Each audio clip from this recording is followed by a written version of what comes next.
السلام علیکم. محمد صدیق اپنے پروگرام میس ویوز کے ساتھ حاضر خدمت. پروگرام تھوڑا سا لیٹ ہے، بس مصروفیت زیادہ رہی. میں کوشش تو کرتا ہوں لیکن آگاہی آپ کو ملتی رہے. بہت سے ایشوز ہیں. سینیورٹی پہ اٹارنی جنرل کیا چیز سے پاکستان کو چھوڑ گئے، جو کیا گفتگو ہوئی تھی اور انہوں نے نقطہ نظر کیا، اور وہ کیا بھی صحیح رہے.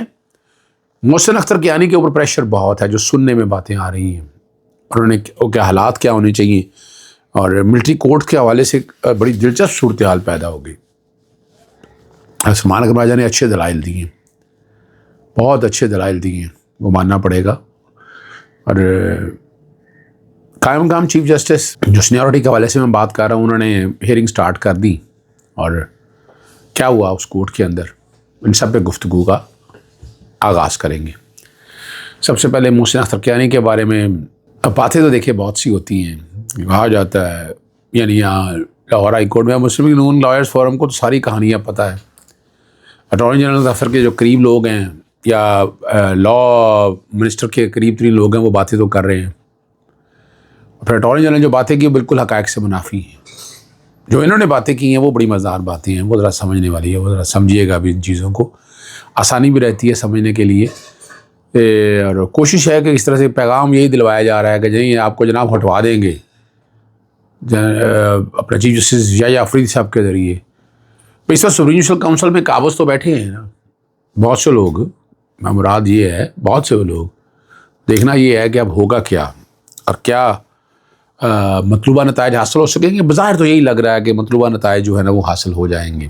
محسن اختر کیانی کی عزت جو ہے وہ عوام کے دلوں میں عوام سمجھتی ہے اور وکلا برادری سمجھتی ہے کہ وہ اصولوں پہ کھڑے ہیں اور اصولوں پہ مقابلہ کر رہے ہیں. یہ بڑی بات ہے، یہ چھوٹی بات نہیں ہے. اٹارنی جنرل آف پاکستان کا کہنا ہے کہ جج ٹرانسفر جو ہے نا پبلک انٹرسٹ. ذرا میرا سوال ہے اٹارنی جنرل صاحب سے، پبلک انٹرسٹ ذرا سمجھا دیجیے گا. کیا پبلک انٹرسٹ ہے؟ سمجھنا ہے نا ذرا. کسی ذاتی مفاد کے تحت نہیں کیا، کہ کسی جج نے نہیں کہا ان کو. تو پھر سوال بڑا واضح ہے کہ پبلک انٹرسٹ کے لیے اسٹیبلش کرنا پڑے گا کہ واقعی پبلک انٹرسٹ ہے. کہہ دینے سے پبلک انٹرسٹ نہیں ہے. فیصلہ چیف جسٹس یحییٰ فریدی صاحب کہتے تھے کہ سینیورٹی والے پرنسپل کے اوپر اٹارنی جنرل اور وہ غالباً ایک پیج کے اوپر ہے. یہ ایک پیج آج انہوں نے کلیئر کر دیا. انہوں نے یہ چیز بھی کلیئر کر دی کہ جج کا ایک ہی دفعہ الف ہوتا ہے، بار بار الف نہیں ہوتا. جب ایک ہائی کورٹ سے دوسرے ہائی کورٹ میں جانا ہے تو 202 کو پڑھ لیں، آرٹیکل 194 کو پڑھ لیں، تو وہ تو پھر فرق تو ہے نا. وہ آپ نے حلف لیا لاہور ہائی کورٹ کا، تو آپ اسلام آباد ہائی کورٹ کے جورسڈکشن میں چلیں گے، یا آپ پشاور ہائی کورٹ کے جورسڈکشن میں چلیں گے. اور 202 کی جو انٹرپریٹیشن کے حوالے سے جو وہ بات کرتے ہیں، وہ مشاورت کی بات کرتے ہیں چیف جسٹس سے مشاورت. تو مشاورت تو جو ہوگی وہ تو ہونی ہے، پتہ ہے سب کو. اسلام آباد ہائی کورٹ کے چیف جسٹس عامر فاروق صاحب، اس کے بعد ہم نے دیکھا کہ انہوں نے جانے سے پہلے جلدی جلدی سے ٹرانسفر، پوسٹنگ، جو کچھ کیا، کمیٹیاں بدلی، وہ سارا کچھ ریکارڈ کے اوپر ہے. وہ کہنے کی ضرورت نہیں ہے. چیف جسٹس عالیہ نیلم صاحبہ وہ کیا کہہ سکتی ہیں؟ انڈیپینڈنٹ رائے رکھنا بڑا آسان کام تو نہیں ہے نا. جب سارے بیٹھ کے کہہ رہے ہوں کہ یہ کرنا ہے، یہ ہونا ہے. میں جوڈیشری کے اندر کی بات بھی کر رہا ہوں، آپ اس میں کنسنسس بیٹھ کے بنا کے بیٹھے ہوں تو پھر تو ہونا ہے. اور یہ کہنا ہے جسٹس سرفراز لوگر کی جو سینیورٹی ہے سب سے نیچے نہیں کی جا سکتی. انہیں وہی لاہور ہائی کورٹ میں رہنے دے دیا جائے. چلے نہیں سینیورٹی کرنا چاہتے تھے آپ تو وہی رہنے دیتے. یہاں سینیورٹی برقرار رہنی تھی لاہور ہائی کورٹ میں. وہاں لے جانے کی ضرورت کیا ہے؟ ایک سوال ہے. کیا سوال ہے؟ اس کا جواب کسی کے پاس نہیں ہو سکتا. اور وہ فرق ڈالتے ہیں سول سرونٹ کے حوالے سے. سول سرونٹ جب ڈیپوٹیشن پہ ایک جگہ سے دوسری جگہ جاتا ہے، سینیورٹی زیادہ ڈٹرمنیشن ہوتی ہے. یہ میں اس بات سے اتفاق کرتا ہوں کہ ججز کی اپوائنٹمنٹ کا پروسیس علیحدہ ہے. ان کا سول سرونٹ سے کوئی تعلق نہیں ہے، ان کا کسی اتھارٹی سے کوئی تعلق نہیں ہے. انڈیپینڈنٹ سروس ہے، جوڈیشل یعنی ایون اس کا تعلق جو جوڈیشل سروس سے بھی نہیں ہے. جو سول جج یا ایڈیشنل سیشن جج تعینات ہوتے ہیں اس سے بھی تعلق نہیں ہے. یہ میں اس بات سے دیکھیں، جو باتیں ساری تو نہیں ہیں، غلط ہو سکتی، لیکن یہ اس بات سے اتفاق ہے. لیکن یہ سوال یہ نہیں ہے. سوال سینیورٹی کا اس کانٹیکس میں نہیں ہے، سول سرونٹ یا ادروائز. سوال کچھ اور ہے.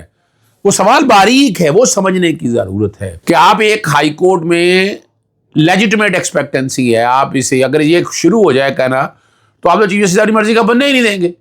اس ہائی کورٹ کا چیف جسٹس یعنی جو لیجیٹمیٹ ایکسپیکٹنسی ہے کا جو پرنسپل ہے کہ آپ وہاں ہائی کورٹ میں کام کیا، محنت کی، آپ کا لیجیٹمیٹ رائٹ ہے کہ آپ سینئر ہونے کی وجہ سے 3 بیٹھے ہوئے ہیں سینئر وہاں کافی عرصے سے ہیں، تو ان کا رائٹ تو ہے نا چیف جسٹس بننے کا. میں اصولوں پہ بات کر رہا ہوں، میں ان چیزوں میں نہیں رکھنا چاہتا جو یہ چیزیں ہیں ساری، ٹھیک ہے نا جی. اور ایک جج سے ایک ہائی کورٹ سے دوسرے ہائی کورٹ میں آنا تو نئی وہ حلف نہیں ہوتا، یہ انہوں نے کہا ہے. اور نئی تقرری اور تبادلے میں فرق ہے یہ بتایا انہوں نے. اور میں وہ بات دہرا دوں as it is, chief justice نے تو اس دن صحافیوں سے ملاقات میں بہت فخر سے خلاف کرنے والے لہجے میں تاثر دیا تھا کہ اٹارنی جنرل سے فرمایا تھا میں نے سینیورٹی میں ایک نام شامل ہونے پر اعتراض اٹھایا تھا اور اٹارنی جنرل نے مجھ سے اتفاق کیا. سسٹم پر یقین تو رکھیں. کون سے سسٹم پر یقین رکھیں آج ذرا ہم سمجھنا چاہتے ہیں. بلوچستان کے سینئر پیونی چیف جسٹس جو ہے نا وہ قائم مقام چیف جسٹس تعینات کر دیا گیا، لیکن اسلام آباد کے حوالے سے بنا کے سینئر پیونی جج تو بنا دیا تھا جسٹس عامر فاروق صاحب نے، لیکن ان کے نوٹیفیکیشن میں ساتھ یہ نہیں لکھا ہوا اور سینئر جج نہیں لکھا ہوا، اور سینئر لسٹ میں انہیں پتہ سب سے پہلے آ گئے تھے. کچھ تو گڑبڑ ہے، کچھ نہ کچھ تو کہیں ہے چل رہی رہا ہے. پشاور ہائی کورٹ میں بھی چل رہی ہے. Justice Atiq Peshawar high court کے چیف جسٹس قائم مقام چیف جسٹس مقرر. چیف جسٹس کی افریدی صاحب کی خواہش کے باوجود سینئر جج اعجاز انور کو سپریم کورٹ میں ترقی دے دی گئی، اور نہ ہی ترقی دے دی گئی اور نہ ہی وہ قائم مقام چیف جسٹس کے عہدے پر تعینات ہیں. حکومت نے صرف اسلام آباد ہائی کورٹ بلکہ پشاور ہائی کورٹ کو بھی بظاہر جو ہے وہ فتح کر لیا ہے. لاہور ہائی کورٹ میں بھی دیکھیں نا سینئر 2 ججز یہاں بیٹھے ہیں، جسٹس شجاعت علی خان، جسٹس علی باقر نجفی. جسٹس علی نجفی تیسرے نمبر پہ ہیں، وہ دونوں کو سپریم کورٹ بھی نہیں گئے.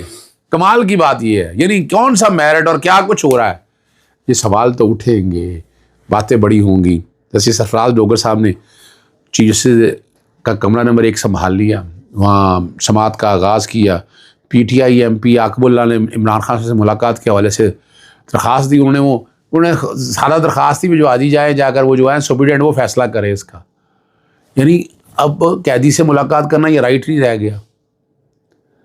یعنی یہ پہلا آرڈر ہی نا یہ بتا رہا ہے، مائنڈ سیٹ دے رہا ہے. انہوں نے کہا یہ فنڈامنٹل رائٹ ہے یا نہیں، یہ فیصلہ ہم نے کرنا، انسانی حقوق شامل ہیں، ٹھیک ہے نا جی. اور ہر کوئی بندہ جیل میں جا کے مل تو نہیں سکتا، اور یہ بھی دیکھنا درخواست قابل سماعت ہے یا نہیں. یہ وہ الفاظ ہیں جو میں نے ان کے سامنے آئے ہیں وہ رکھے ہیں. سپریم کورٹ کے ججز کی تقریبی حلف برداری نہیں ہو سکی، جو کہ نوٹیفیکیشن رات لیٹ جاری ہوا. آنا تھا ججز نے بلوچستان ہائی کورٹ سے آنا تھا، پشاور ہائی کورٹ تو قریب ہے، سندھ ہائی کورٹ سے آنا تھا، لاہور ہائی کورٹ بھی قریب ہے، ٹھیک ہے نا جی. تو اس وجہ سے نہیں ہو سکے. اب کل ہی ہوگی تقریبی حلف برداری. سپریم کورٹ میں آئینی بینچ میں فوجی عدالتوں کے حوالے سے سوال بڑی زبردست رہی ہے. بہت سے سوال ہوئے. بھارت میں کورٹ مارشل کے خلاف اپیل دینے کا پر سوال ہوا تھا، یہ کل سوال اٹھا ہوا. برطانیہ میں کہا کہ کورٹ مارشل فوجی افسر نہیں بلکہ ہائی کورٹ کی طرز پر تعینات ہونے والے ججز کرتے ہیں. کمانڈنگ افسر سے اور سنجیدہ نوعیت کے معاملے کا کیس ہونے پر مقدمہ آزاد فورم کو ریفر کر سکتا ہے. جسٹس امین الدین نے کہا کہ نہیں، ہمیں تو اپنا قانون دیکھنا، ہمیں اپنا آئین دیکھنا ہے، یہ غیر ضروری بحث ہے، وقت ضائع کر. جسٹس مصر علی نے کہا کہ زیر سماعت اپیلوں میں کالعدم شدہ دفعات بحالی کی استدعا کی گئی ہے. قانون کا شاید جائزہ لینا تو عالمی قوانین کا بھی دیکھنا ہوگا. سلمان ایسا اگر دفعات کالعدم نہ ہوتی تب آپ کے جو دلائل ہیں وہ غیر متعلقہ ہو سکتے تھے، ابھی تو نہیں ہے. جسٹس جمال مندوخیل نے کہا کہ کیس میں اصل سوال یہ ہے کہ موجودہ نظام کے تحت سویلین کا کورٹ مارشل ہو سکتا ہے یا نہیں، اور اس پر بڑا سیدھا سا جواب ہے، بالکل نہیں ہو سکتا. یہ نہیں ہو سکتا، یہ ممکن ہی نہیں ہے. جسٹس محمد علی مظہر نے ریمارکس دیے کہ برطانوی قانون تو وہاں کی فوج کے ڈسپلن سے متعلق ہے، موجودہ کیس میں تو جرم عام شہریوں نے کیا ہے، اس پر کیسے اپلائی ہو سکتا ہے. اب وہ کسی اور طرف لا رہے ہیں. یہی تو کہا کہ مثال ٹرائل کے آزاد اور شفاف ہونے کے تناظر میں دی گئی ہے. اور جسٹس مسرت علی نے کہا 9 مئی کو تو حد کر دی گی، اب آپ کو انسانی بنیادی حقوق یاد آ گئے. تو اگر یہ ریمارکس اگر اس طرح کے ہیں تو پھر انصاف کی توقع کیسے کی جا سکتی ہے. یہ باتیں تو ہوتی ہیں اور یہ ہوتی رہنی ہے. پاکستان عدالتی نظام ایک ایسے بھنور میں آ کر پھنس گیا ہے، ضیاء الحق کے دور میں بھی ایسے بھنور میں نہیں تھا، جنرل پرویز مشرف کے دور میں بھی ایسے بھنور میں نہیں تھا کہ جب پی سی او کے تحت حلف لیے گئے. یہ پہلی دفعہ ایسا حالات بنائے ہیں. اب اس کے پیچھے آرکیٹیکٹ تو ہے. ایک آرکیٹیکٹ تو فقیر محمد کھوکر صاحب، جو یہ 26ویں آئینی ترمیم میں ان کی بڑی انپٹ رہی ہے، وہ اس دنیا میں نہیں رہے. اور بہت سے برین چائلڈ ہیں. یعنی یہ کبھی یہ بات کھلنی تو ہے نا. شریف الدین پیرزادہ ایک عرصہ راج کرتے رہے. اب یہ بھی تو دیکھنا نا کہ یہاں کیا ہو رہا ہے, یہاں سمجھنے کی ضرورت ہے. اجازت چاہتا ہوں. السلام علیکم. اللہ حافظ. پاکستان زندہ باد.